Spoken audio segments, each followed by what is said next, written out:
no secret that the Super Nintendo has tons of great beat-em-ups. Probably the most celebrated beat-em-up in the console's history is TMNT Turtles in Time. But did you know that over in Japan, the SNES had tons of beat-em-ups that never made it to America? Japan! In this episode of the Big Retro Show, I look at some of the Japanese exclusive beat-em-ups that for some reason or the other never made it to American shores.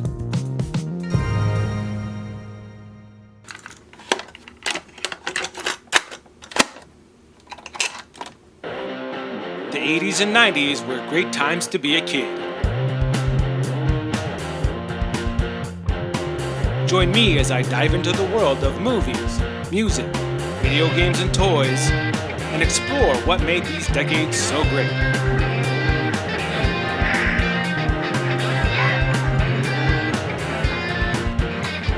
This is the Big Retro Show. We kick things off with Iron Commando, or Kotetsu no Senshi, which translates to the Warrior of Kotetsu. Released in 1995 by French developer Arcade Zone, Iron Commando is a side-scrolling beat-em-up that plays similar to Arcade Zone's other SNES beat-em-up, Legend.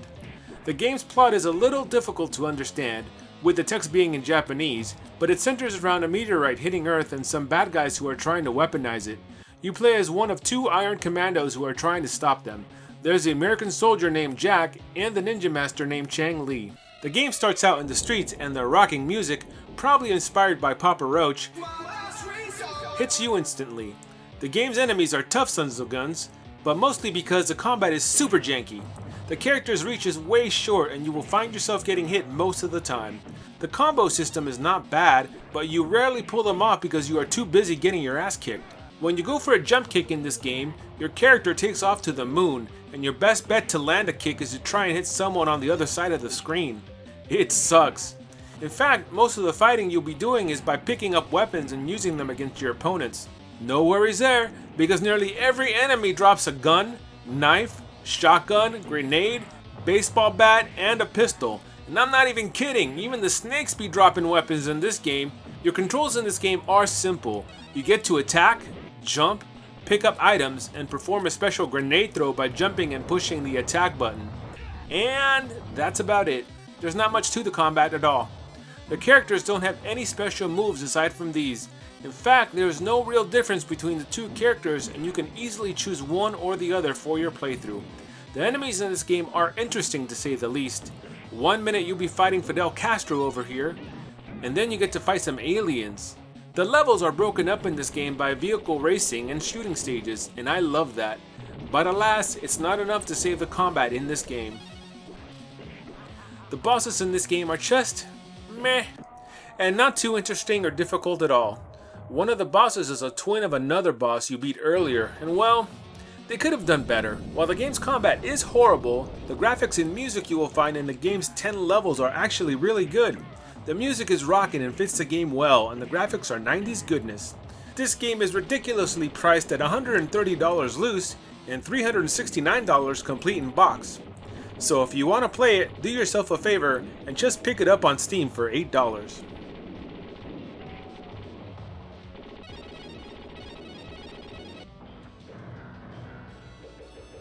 Now let's talk about one of the best beat-em-ups you probably never heard of. Ghost Chaser Densai is a phenomenal beat-em-up that everyone should play.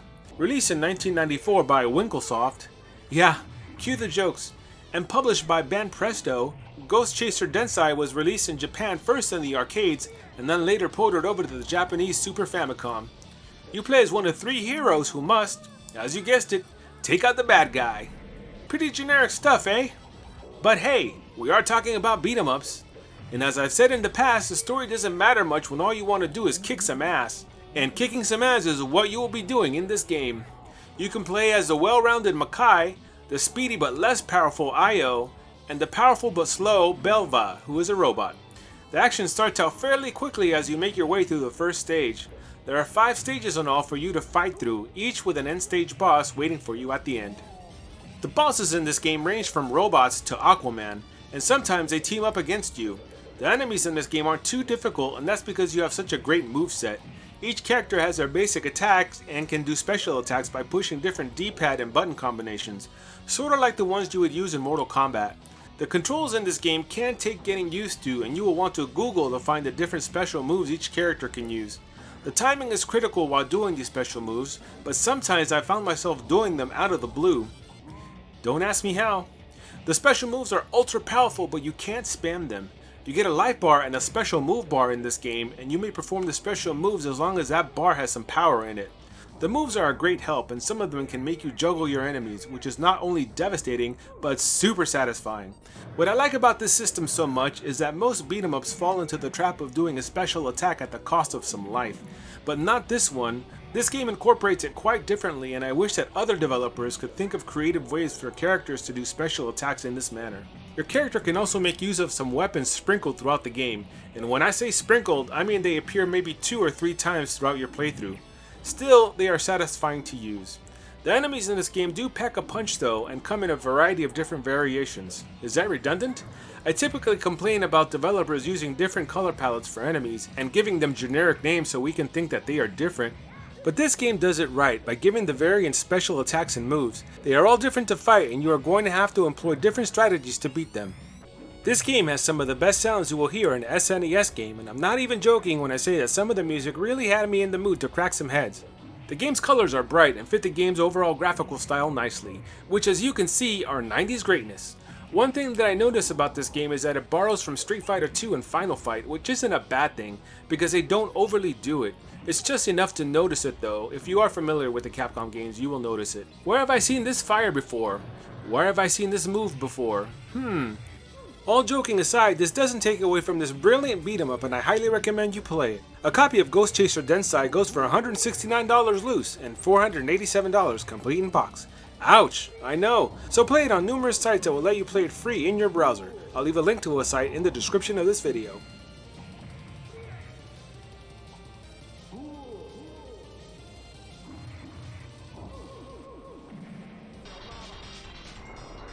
Undercover Cops for the Super Famicom is a direct port of the excellent arcade game of the same name, and it's a game that I featured in my rare, weird, and obscure beat-em-ups episode, so I won't talk about it too much. But I feel this version of the game is worthy of a mention. Once again, you take on the role of one of 3 undercover cops, and the Super Famicom version of the game doesn't veer far from the game's plot, which centers around 3 heroes: Strongman Bubba, Balanced Dude Thomas, and Quick but Less Strong Flame, who are on a mission to take out the evil Dr. Claiborne. The arcade version of the game boasted some pretty awesome graphics, and the Super Famicom does the game justice. It looks and plays it really well, albeit there is some slowdown here and there when there are too many characters on the screen. The Super Famicom, however, has no problem drawing up colors and pixels to form an apocalyptic version of New York, and does a really good job of belting out the music and sounds.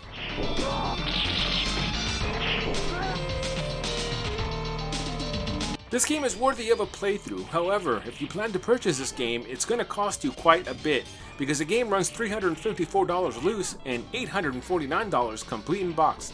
This game was later made available for the SNES by Retrobit for prices as low as $55.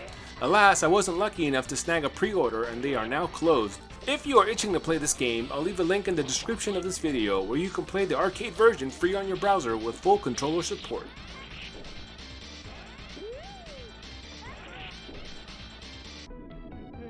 Talk about a trippy beat 'em up. Gourmet Sentai Baro Yaru, and I'm sure I'm saying it wrong, is not what I was expecting when I hit the start button.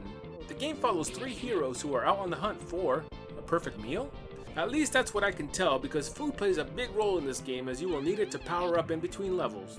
You play as Bonjour, the big dude of the group, Mademoiselle, the quick one, and the balanced dude, Très Bien. Each character has their own special moves that can be pulled off with different button combinations. One weird thing about this game is that there's a taunt button that allows you to pose. The pose button really doesn't do anything, it's just a fun way to celebrate a victory. If you push the R button with the pose button, you get a special explosion attack that is weak but useful when you have a bunch of dudes on you. The combos in this game are pulled off with the use of the attack button. You get a standard combo and a launch combo that puts your opponent's heads in the ground like an ostrich. Jump on them and stomp them down. It's good fun. The combat is rounded out by jump and dash attacks, which are useful since they do multi-hit damage and are good setups for the combos. You can also do a special grapple attack and a super special grapple attack by pressing left and right button combinations. My one gripe about the combat is that there are no weapons for you to hit enemies with. It would have added that little oomph that every beat 'em up game needs. This game has some bizarre enemies. There's this dude who doesn't even hit you, he just stands there for you to take out, and once you do he explodes. And this little dude who pilots a big head. And then there's the bosses who are easy enough to beat, yet fun to fight at the same time. The game doesn't grant you any lives. If you die, it's game over. Luckily, you get as many continues as you need to beat the game.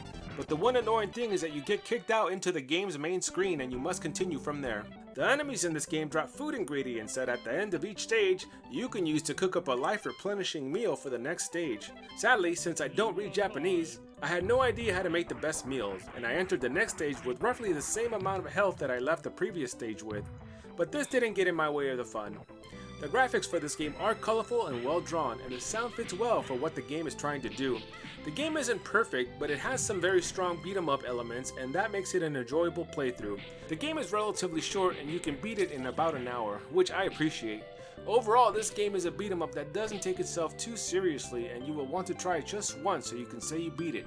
The game goes for roughly $200 and it's a fun addition to anyone's library. But if you don't want to spend that money and if you want to play it right now, click the link in the description of this video.